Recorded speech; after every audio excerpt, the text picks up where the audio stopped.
I am excited to talk to you today about toxicity. We've talked about it, we've touched on it a little bit, but I want you to understand that a lot of the chemicals that are just a natural background of your life, A, can disrupt your hormones, and B, can create irritation on your nerves. So it's super important to be aware of these. Now, a lot of people think, well, I have the FDA protecting me. I have the EPA protecting me. So there are not things that can come into my life that would be harmful for me. And I really hate to be the one to burst that bubble, but again, I've seen this over 30 years in practice. And I have also a good friend who works in the manufacturing industry who sent me a trade journal one time who compared the EPA in the United States with the same types of government organizations in other countries. And you would think that the number one priority of these organizations would be our health, but unfortunately, we're number two. Number one is the companies, the manufacturers of these things. So we can think that something is completely safe because it's sitting on the grocery shelf, but that's not really true. So I'm going to give you the power to determine that for yourself and go with it. So first, I want to talk about hormone disruptors. So the way hormones work in your body is you have a receptor that's like a lock and a hormone that's like a key. And when your hormones are circulating and they come to the correct tissue that wants to use them, they just fit perfectly into that lock. A lot of these chemicals have exactly the same shape. So they take up the places on the tissue that want to accept your hormones. They take that up. And then here's your poor hormones circulating. They can't get in to do what they're supposed to do. So this is very, very harmful. So the first group of chemicals I want to talk about is your hormone disruptors. And I got bad news in this section, but I have good news as well. So I won't leave you high and dry. The first worst offenders for hormone disruptors are artificial scents. So we're talking your scented candles. We're talking scented laundry soap, deodorant, lotion, shampoo. Tons of things have scent. My eyes were open a few years back when I bought a Mrs. Meyer's product. And I hope Mrs. Meyer's doesn't sue me, but it's all true. I bought this Mrs. Meyer's product because I wanted a more natural solution for my laundry. And when I would walk in the laundry room, I'm like, gosh, it's just such a strong scent. What is this? And I looked on the label and sure enough, fragrance. So anytime you read a label and it says fragrance, you're getting an artificial scent. There is a fabulous resource, EWG.org, but that stands for Environmental Working Group. They have created huge databases of personal care products, cleaning products, laundry products, etc. And they rate them for their propensity to contribute to cancer. So an A rating is the best, an F rating is the worst. So I recommend that you go to EWG.org and search every single product you use, see what the rating is. Try to stick with all A's. We accumulate these toxins in our body over time.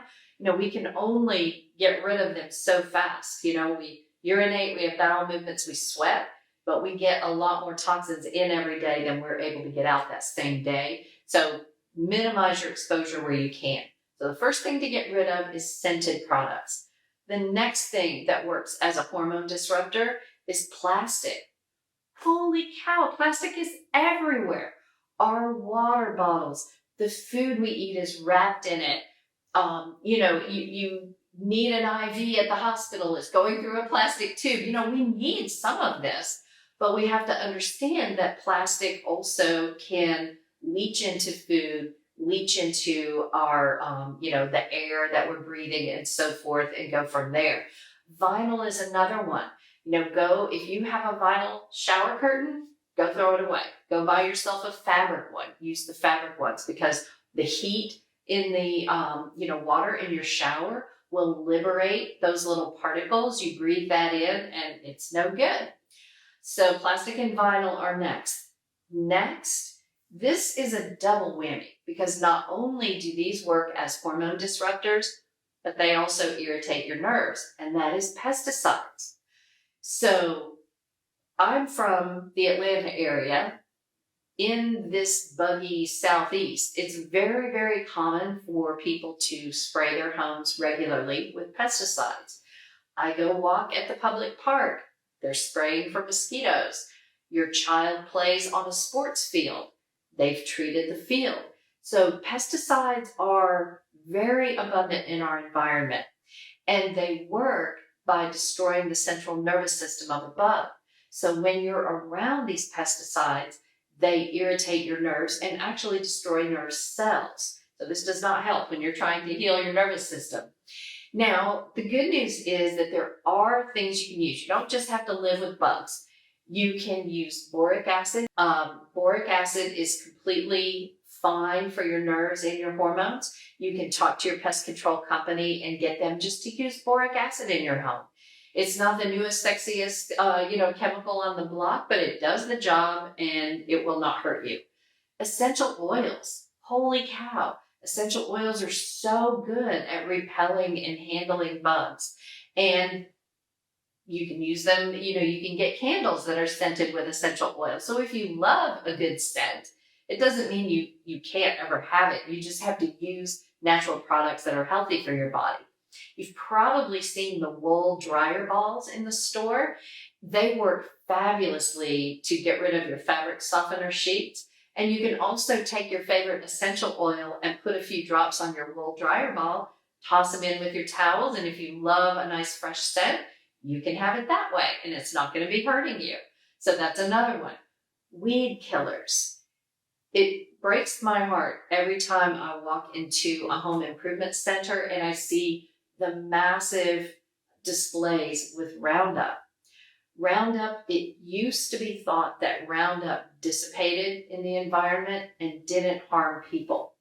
Now, the reason they thought that it didn't harm people is because the way Roundup kills a weed is by destroying one of its metabolism pathways called a shikimate pathway. And the plant will die, because it cannot metabolize the way it needs to and grow. And people don't have a shikimate pathway. So the manufacturers are like, okay, this is great. We can kill all these weeds and it's not going to harm people. Well, guess what? The friendly microbes in your gut all have shikimate pathways. So it may not be directly hurting you, but your good guy microbes create serotonin to keep your mood good. They help you digest your food so you can nourish yourself. And then there's a wonderful researcher named Stephanie Seneff, and she has devoted the last, 20 years to studying Roundup and the effects of it. And Roundup is the brand name we're all familiar with, but this chemical ingredient called glyphosate, you may have heard of that, that's in a lot of the weed killers. So, when your lawn care guy comes and keeps, your lawn nice and weed free, you're getting these things.